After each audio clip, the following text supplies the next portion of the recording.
समय क्रिया होती रहती है।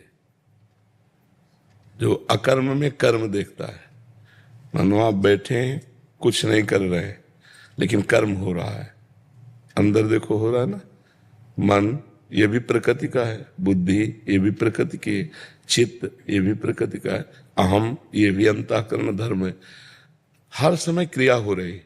अकर्म में कर्म, आप कुछ कर तो नहीं रहे, अकर्म है बाहर से, लेकिन अंदर से देखो हो रहा है ना, हो रहा है। स्वीकृति है कि नहीं? हो रहा है ना। एक क्षण भी कोई बिना कर्म किए नहीं रह सकता। ये हुआ अकर्म में कर्म। अब कर्म में अकर्म ये कहां हो रहा है? प्रकृति में हो रहा है। तुम कौन हो? परमात्मा के अंश हो। तुम में कोई क्रिया हो रही क्या? समझ पा रहे?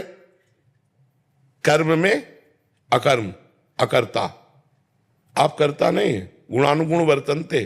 प्रकृति में ही क्रिया हो रही, परमात्मा में नहीं। आप परमात्मा स्वरूप हो, आप परमात्मा के अंश हो।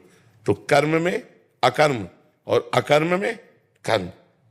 बाहर से कोई क्रिया नहीं हो रही, अंदर से प्रतिक्षण क्रिया हो रही। अकर्म में कर्म, और जो क्रिया हो रही वो प्रकृति में हो रही। गुण गुण में बरत रहे, प्रकृति में बरत रही, परमात्मा में कोई क्रिया नहीं हो रही। समझ पा रहे ना? वही यथार्थ देखता है, सत्य विषय यही देखता है। सुदक्षिणा चक्रवर्ती।